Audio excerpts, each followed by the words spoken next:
संग्रामपूर येथील स्टेट बँकेचे समोर असलेले एटीएम चोरट्यांच्या टोळीने चक्क लाखोंच्या रकमेसह एटीएम उचलून नेल्याची खळबळजनक घटना संग्रामपूर येथे 6 जानेवारी रोजी रात्री 3 वाजताच्या दरम्यान घडली।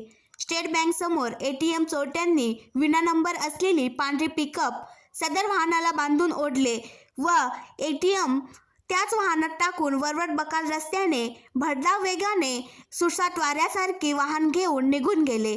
मात्र तामगाव पोलीस स्टेशनचे ठाणेदार प्रमोद उलेमाले यांनी तपासाची चक्रे फिरवीत दोघा आरोपींना जालना येथून स्टेट बँकेचे एटीएमसह ताब्यात घेतले।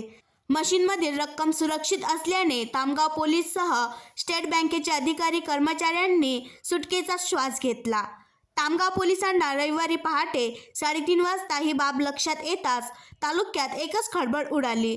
स्टेट बँकेच्या संग्रामपूर शाखेचे व्यवस्थापक शेखर चौरे यांना एटीएम व्यवस्थापक सचिन सुरळकर यांनी अलर्ट आल्याचे सांगितले।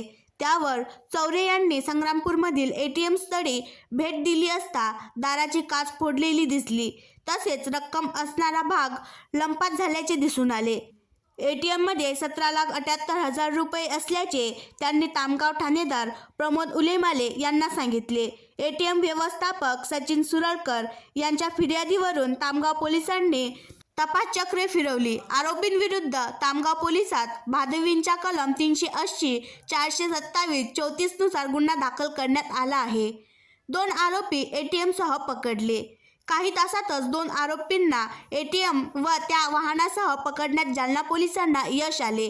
त्यांना ताब्यात घेण्यासाठी तामगाव पोलीस ठाण्याचे विशेष पथक जालनाकडे रवाना झाले आहे।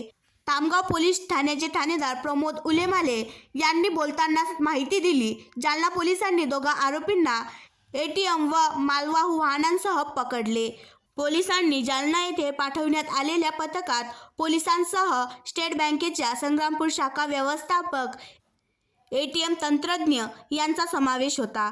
घटनेतील 3 आरोपी फरार असून त्यांचा शोध घेण्यात येत आहे।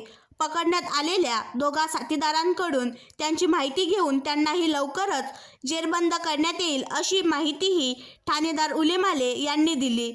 ठाणेदार यांनी जिल्हा पोलीस नियंत्रण कक्षाला याची माहिती दिली। जिल्ह्यात नाकाबंदी करण्यात आली, तसेच जालना, अकोला, जळगाव आदी सीमावर्ती जिल्ह्यांच्या पोलीस अधिकाऱ्यांना तपासात सहकार्य करण्याचे आवाहन केले आहे। सदर घटनेतील आरोपी लवकर पकडण्यात यश आले।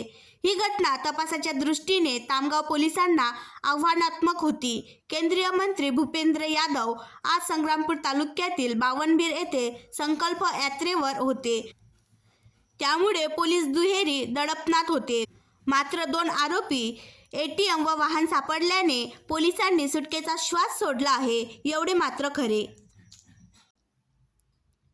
आणखी नवीन व्हिडिओ पाहण्यासाठी आमच्या देशमुख एक्सप्रेस न्यूज चॅनलला सबस्क्राईब करा, लाईक करा आणि शेअर करा।